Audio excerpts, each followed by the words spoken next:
a procedural summary of what we're going to do here so that everyone knows what to expect.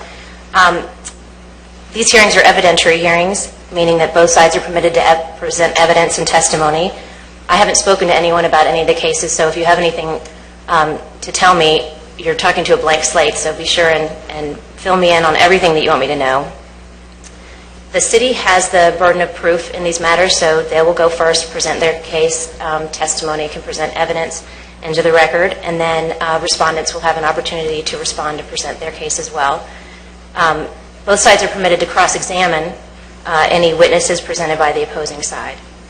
All testimony will be presented under oath, and these proceedings are being recorded. If you intend to testify or present evidence in the matter before the special magistrate today, please make sure that you've checked in with the clerk. She has the responsibility of keeping track of everyone who presents any testimony with us here today. Following the presentations of the city and the respondent, I will make a decision based on the testimony and evidence presented by both parties. And all hearings before the special magistrate are recorded electronically, so when your case is called, you'll be asked to step to the podium, and if you could please speak clearly into the microphone so that we can make sure that we record everything that you present today. And so with that, I'm going to place everyone who's going to give any testimony here today under oath. So if you plan to give any testimony, please stand and raise your right hand and respond to me verbally. Do you swear or affirm that the testimony you offer today will be the truth and nothing but the truth? I do. Thank you. Please be seated. All right, we're going to go out of order on the agenda to accommodate those of you who were on time. Thank you very much. So I think we're going to call the fourth case on the agenda. Is that right? Officer Anderson, if you could please step to the podium, and we'll start with case 12-001965. Yes, good morning, Your Honor. I'm Monica Anderson, Code Enforcement Officer for the City of Oviedo. This is case CE12-001965, Alafaya Super Car Wash, 1336 Alafaya Trail. At this time, the city would like to request that this case be dismissed. He did come into compliance and took extra measures to ensure that this doesn't happen again, so we would like to have this case dismissed. That is great. And I'm going to assume, I know the respondent's here, but I'm going to assume that he would be in favor of that? Yeah. All right, great. All right, then with nothing else, then we'll enter an order stating it's in compliance and dismissing it. Thank you. Thank you. All right, do we have any other respondents here today? Any other cases where the respondent is present? No? All right. Then we can go in order.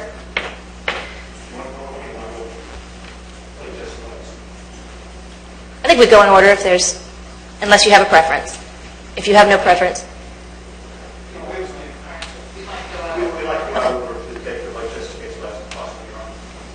The case 573? Yes, ma'am. Okay. All right. Then we'll put that one aside.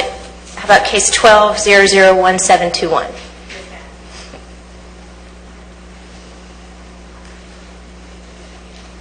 Again, I'm Monica Anderson, Code Enforcement Officer for the City of Oviedo. This is case CE12-001721, 2235 Econa Drive, which is in the city limits of Oviedo and Seminole County, Florida. Your Honor, I have a packet. Would you like to move that into evidence? Yes, ma'am. Okay. All right. Hearing no objection, that will be moved into evidence as a composite exhibit A, city's composite exhibit A.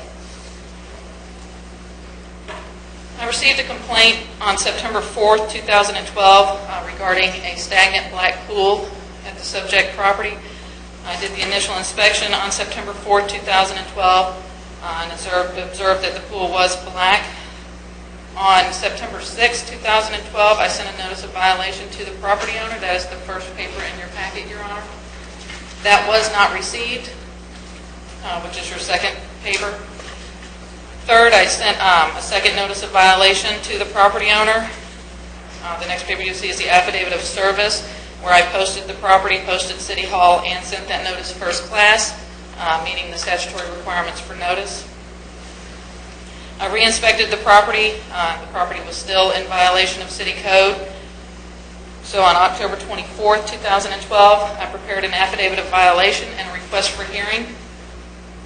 and that was sent to the property owner on October 29, 2012. That also was not received, so I posted the property on November 26, 2012, and City Hall and mailed first class.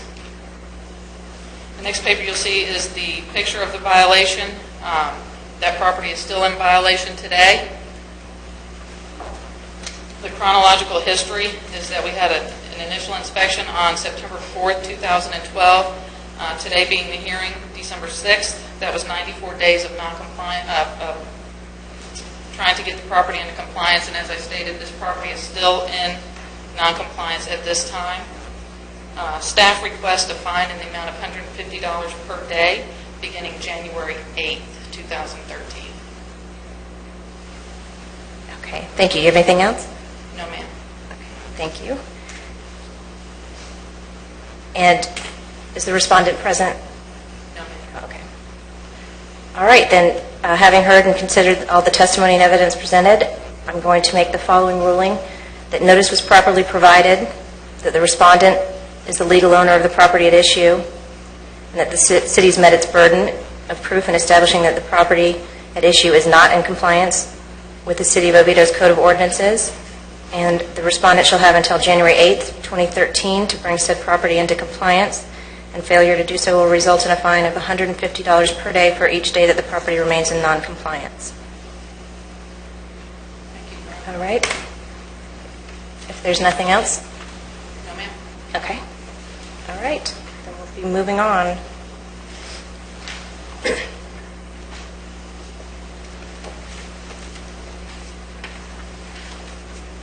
Madam Clerk, do you need me to mark these as Exhibit A's, or if I hand this to you, this is the composite Exhibit A for the city?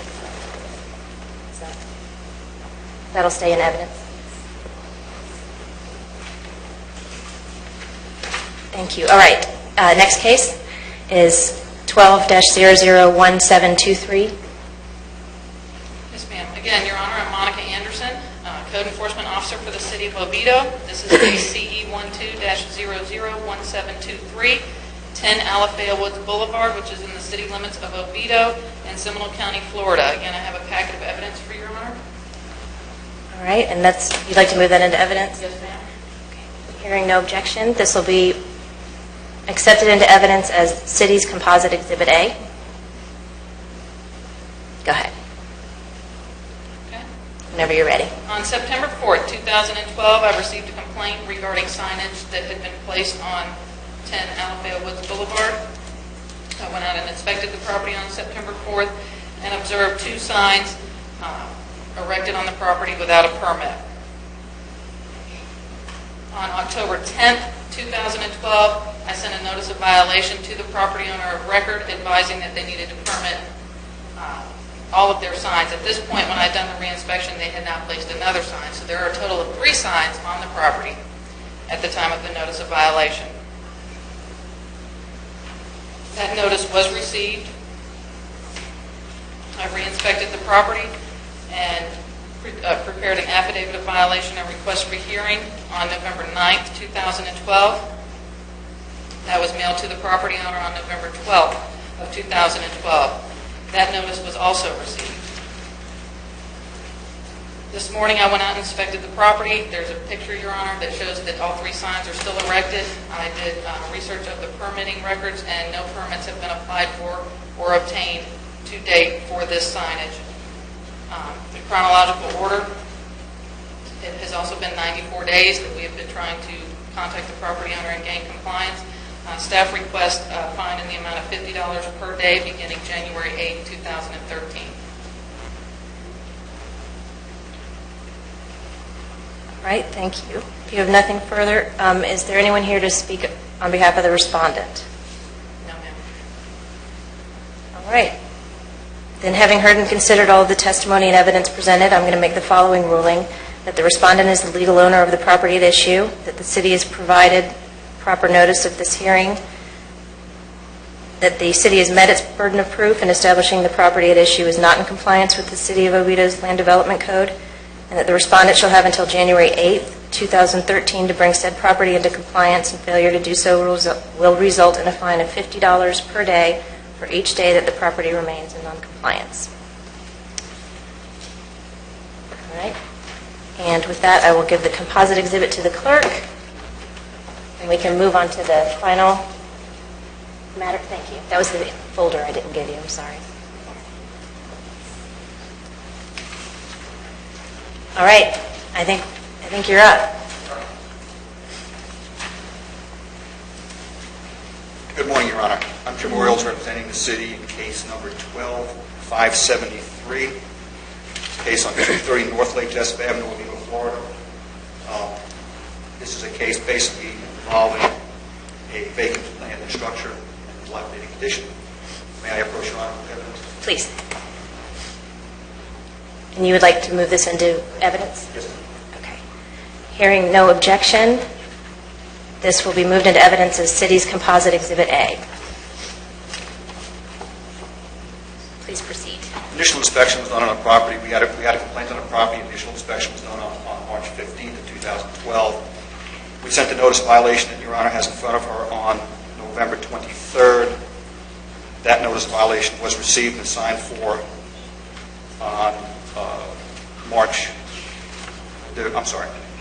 the notice of violation was asking for compliance by April 23rd. It was received on March 24th by the respondent. There was a response sent to the city on April 10th requesting a time extension.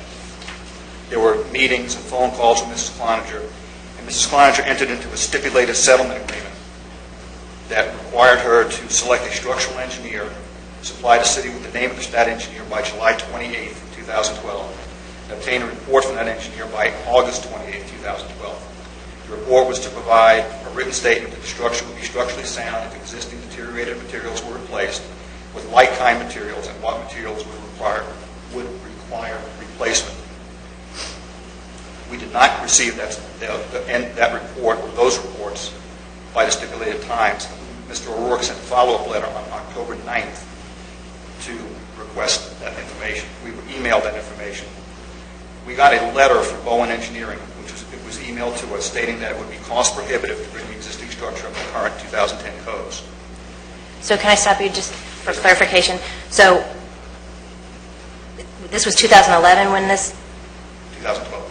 Okay, but you sent notice in March of 2012, and then you entered into a stipulation in June of 2012? Yes, ma'am. That is the gist of the issue that the city thinks that it can't be rehabilitated? The city's not unprofessional. The city wants either the building to be fixed, completely repaired, brought up to standards, or demolished. Okay. Does not want it to remain in the state that it is now. And so the respondent agreed to then have an engineer look at it and issue an opinion as to whether it could be rehabilitated yes, or... And what it would take to... Okay. The engineer, at the end, the document we got from the engineering company is not really an engineer's report. It's not really what the city had in mind. It may be a matter of semantics, but that's really an evaluation by the engineer. The engineer did not state what materials could be used. The respondent, at several of her meetings, expressed that she wanted to use like materials, in other words, similar to the materials that were used in the 20s or 30s whenever the house was built, and didn't want to have to bring it to 2010 codes. Before she could get a permit to repair the structure, she would need to get an engineer to submit plans and seal them, stating that like materials could be used. So she's, no matter what this letter says, she's another step away from being able to get any permits to fix this structure, because our building department would require sealed drawings from an engineer, and that would dictate what materials could be used. And this evaluation that was sent didn't mention anything about that. And this report, then I see where it says that it's their professional opinion that it would be cost prohibitive to bring it to the current code. Yes, ma'am. And that's why they're saying that they want to use the respondent has stated all along that she wanted to use like materials. She didn't feel like that she wanted to take the expense to bring it up to 2000, the current standards. If further on in that same report, it does mention that it said that at bare minimum, he believes it takes $35,000 to repair the structure. But the city does not mind which way the respondent wants to go. If she wants to fix the structure, that's fine. If he wants to demolish it, that's fine. We just do not prefer to leave these conditions in and remain that way. But so the city would be open to her using the like materials? The city would be open to issue a permit based on a structural engineer's report and a set of plans that the engineer would have to seal. And that engineer would be the one to determine what materials could be used, and our building department would use that set of plans to issue a permit. Okay, and that's an engineer of her choosing? Yes, ma'am. Okay. Okay, I'm sorry. Go ahead. That's quite all right. So I think I stopped you on the Yeah, so Boeing we report. have the stipulated agreement. Right. Okay. Since nothing was done, the stipulated agreement really was not adhered to, we decided to take this matter before Your Honor, and an affidavit of violation and a notice of hearing was sent on November 26, 2012, and it was received on November 28th. The next item Your Honor has, should be, and is the chronological history of the case. You see that the total number of days was 262 days since the inception of this case. And then Your Honor find 7 pictures. The picture speaks 1,000 words. These pictures speak 7,000. And these photographs are from this morning? From this morning, yes, ma'am. So There's been no activity on the property other than Mrs. Klein did place no trespassing signs as she was requested to do. That's the only thing that was done on this property. So have you been in touch with her? Because it seems like there's been an ongoing. It No? is an ongoing. Not since I haven't spoken to her since the stipulated agreement. Okay, and did you provide me notice that or you provided me evidence that she received notice of the hearing? Yes, ma'am.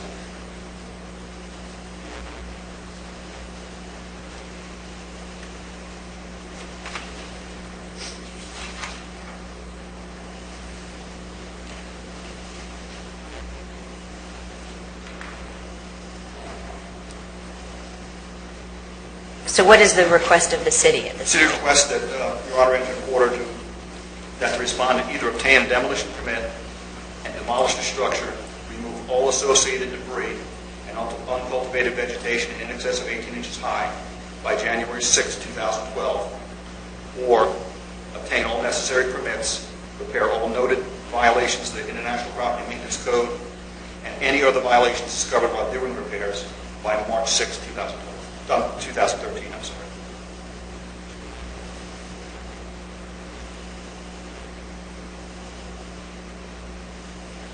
And if I may amend that date, we wanted to give Mrs. Kleiners 90 days because of February 90 days will be March the 8th. March. Okay, so the city's preference is for a January 6th date to either obtain a demolition permit And or demolish the structure. and demolish, and have it demolished. Have it demolished, remove all associated debris and any vegetation over 18 inches in height by January 6, 2012. Okay, or March 8th. Or obtain all necessary permits to repair all noted violations by March 8, 2013.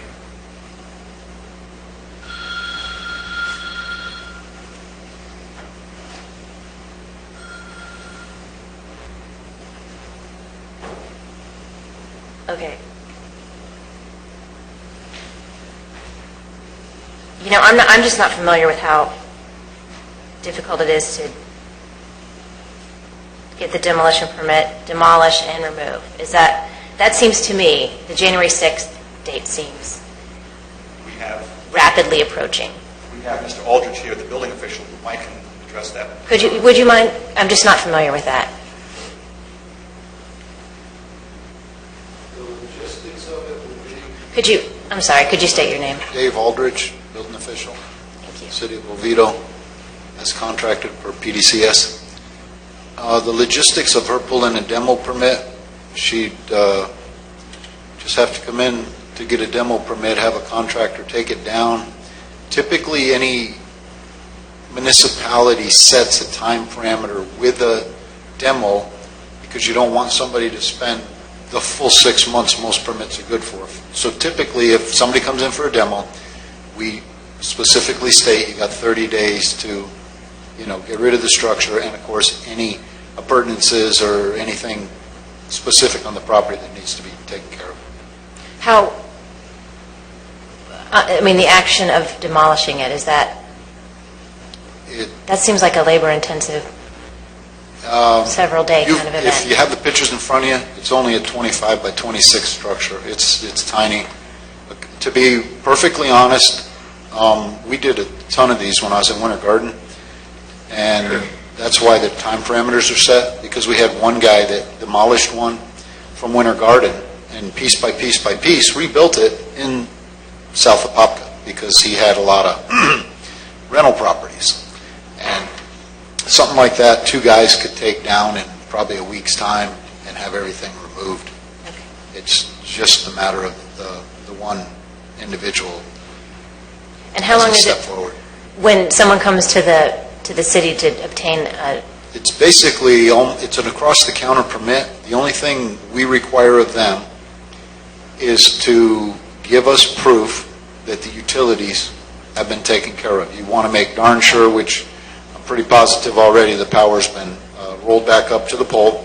Make sure any water lines have been disconnected, meters removed, that sort of nonsense. And if I'm not mistaken, this thing's so old, I think it's on septic, so there wouldn't be an issue with capping off sewer, that sort of thing. Okay, thank you. It's a pretty easy process. We have a guideline that walks them through it, tells them what they need. They just have their contractor bring that in, and the permit's probably like, I want to say $25. It's just Okay.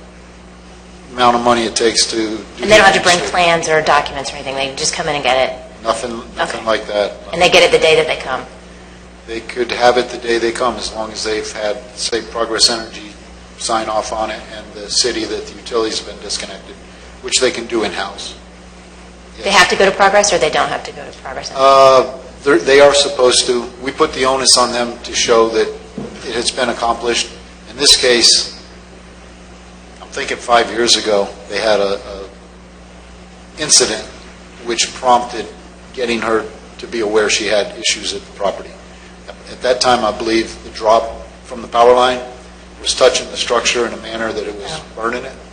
So I think, I'm not positive, but I think at that time they addressed that. They rolled the wire back up to the drop line. Okay. Thank you, Mr. Aldridge, I appreciate it. Officer Orlos, can I ask you can I get you to help me out? Yes, ma'am. With these alternate dates that we're talking about, the Yes, ma'am. one for if they choose to demolish it and one to repair it, Yes, ma'am. my concern is this: if nothing is done and the March 8th date comes up, the latter date comes up, then an order saying that it needed to be demolished by January 6th. My concern is how we're giving them, you can either do A or B by different dates, and so an order imposing a fine after one date, because you couldn't impose a fine on January 7th because you don't know whether or not they're going to try to... Yes, ma'am, that's correct. So how to, walk me through that. We would come back to Your Honor in March and inform you of the progress, and at that time, in all probability, we would ask for a fine to start on March the 9th. Right. That wouldn't Because I wouldn't be inclined to... That would not preclude us from asking for a fine. That would be the preference of Your Honor. Right. We would, in all probability, ask for the fine to start on March the 9th. That would be my preference as well. So my concern is then why don't we do a March 8th date where it has to either have the demo permit and demolishes? I know this is kind of irregular, but we were hoping that date would prompt quicker action. Yes. We have been we got to get more than one complaint, and we get several complaints about the issue. We were trying to get it done quicker than that, hoping that just seeing the date for the demolition would prompt action from the respondent. I can see that, but if say the middle of February she obtained the demolition permit and demolished it, then you would... Happy dance. So then with your, then I think that it may be, I understand certainly your rationale for the earlier date, but I think if we're going to have the drop dead date on, you have to do either A or B on March 8th, then why don't we make that as the date that we end all of this, and hopefully, whether it's demolished or repaired, it'll happen long before March 8th. So, do you have anything else to present? Okay. And there is no one here to speak in favor of the respondent? All right. Then, having heard and considered all the testimony and evidence presented, I'm going to make the following ruling: that the respondent is the legal owner and that the city has provided legal notice of the hearing here today, that the city has met its burden of proof in establishing that the property at issue is not in compliance with the City of Oviedo's Code of Ordinances, and that the respondent shall have until March 8th, 2013 to bring said property into compliance, and failure to do so will result in a fine of 100. Would you like to make a request? The city would request the maximum fine, Your Honor, of $250 per day. Okay.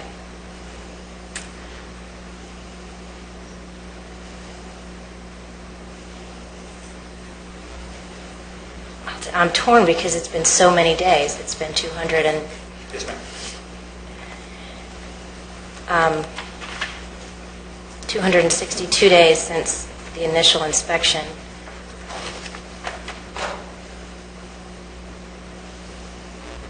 It's our belief that that's further evidence that she would need prompting of a higher fine to come into compliance, Your Honor. Okay.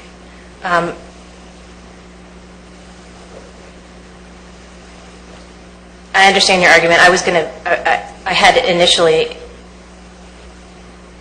imagined a $100 per day fine for this, but I do think that it's been an especially long period of time, so I'll increase that to $200 per day for each day that the property remains in noncompliance. And just for clarification of the ruling, in order to come into compliance by March 8th, the respondent would need to either obtain a demolition permit and demolish and remove all of the debris and any vegetation over 18 inches in height, or alternatively obtain the necessary permits and make the repairs for all of the violations that have been cited. Yes, ma'am. So, all right, I think then that completes that. Thank you, Your Honor. Madam Clerk, I'm going to give you Composite Exhibit A.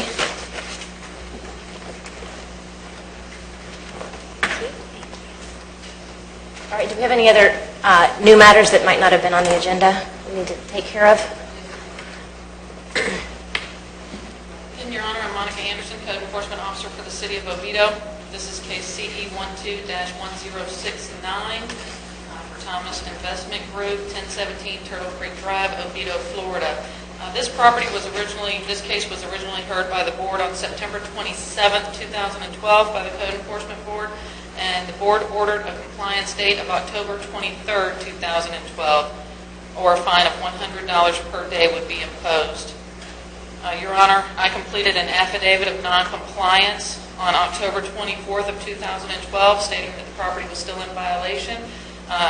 The city would like to request that the fine of $100 per day be imposed as of October 24th, 2012. And that's just in accordance with the order that's already been entered? Yes, ma'am. Okay, and if you will bring that, we'll take that and I'll give it to the clerk. Is that...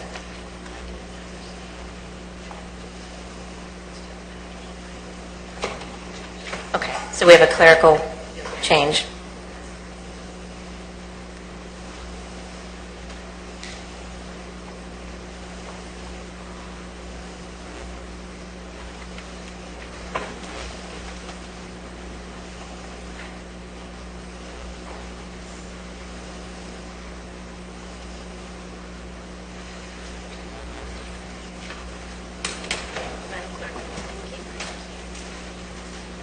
All right, is there anything else we need to handle today? No, ma'am. That will conclude the city's business for today. Great, all right, then we will stand adjourned.